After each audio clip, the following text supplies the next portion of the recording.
In the quiet, unseen world beneath our feet, an ancient drama is always unfolding. The soil, that dark, unassuming layer we walk over each day, is alive with trillions of microscopic organisms. These microbes, invisible to the naked eye, are nature's smallest workforce. They build fertility, recycle nutrients, and keep entire ecosystems running. Yet, like any workforce, they wait for instructions. And more importantly, for food. Today, we step into this delicate underground universe to ask a deceptively simple question. Which food source wakes up soil microbes the fastest? Rice, wheat, or flour? It is a story of chemistry, evolution, and the boundless ingenuity of life. For much of their lives, soil microbes exist in a state of near dormancy, not dead, but waiting. Imagine an immense metropolis slumbering just beneath the surface. And then, with the arrival of the right organic compound, the city lights turn on. Carbohydrates, particularly starches, are the alarm clocks of this micro-metropolis. Rice, wheat, flour, each offers a different kind of chemical wake-up call, but the one that works fastest depends on more than simple ingredients. It depends on structure, accessibility, and molecular complexity. Rice, in its natural form, is a marvel of botanical engineering. Its grains are wrapped in cellulose-rich husks and protected by tightly packed starch molecules. To us, rice may seem like a readily digestible food, but to microbes, it is something more akin to a vault. The starches inside rice grains, amylose and amylopectin, are locked behind layers of plant cell walls. These barriers make whole rice a slow starter in the microbial world. When rice is added to soil, microbes must first soften the outer layers. Enzymes must be produced to crack open the cell walls. Only then can the microbes access the tightly packed starch.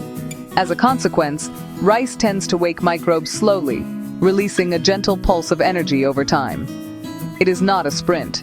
It is a marathon, supporting longer-term microbial activity rather than an immediate burst. In nature, this slow release plays an ecological role.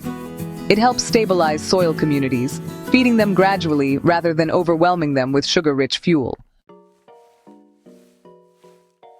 Wheat grains, while structurally similar to rice, offer a crucial difference. They tend to possess a higher proportion of loosely packed starches.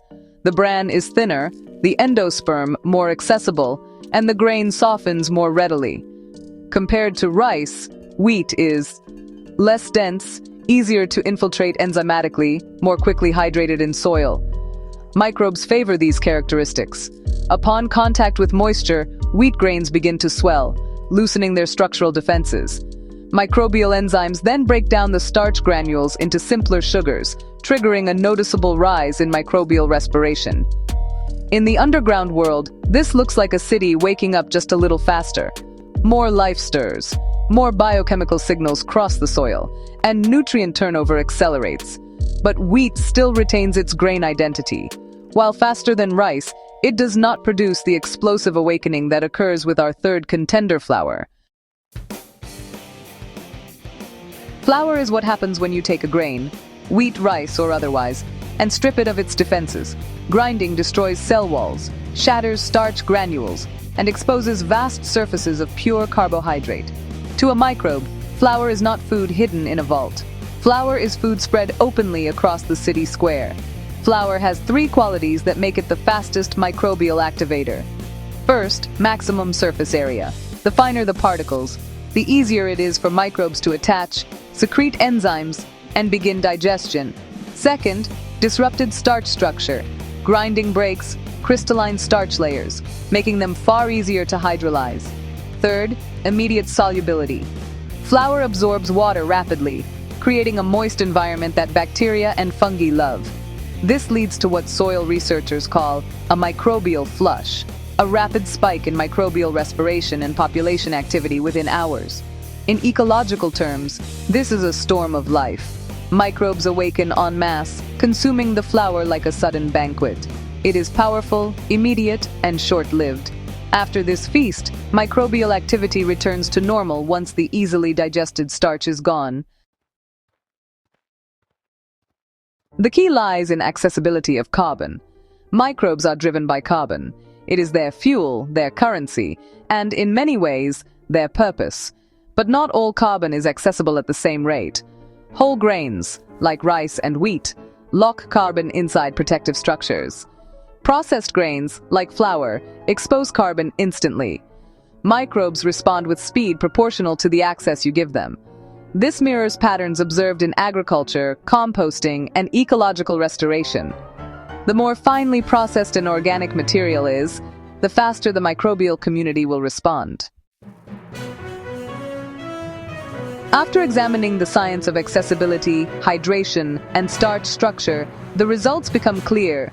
Flour, fastest, with immediate awakening and rapid microbial bloom.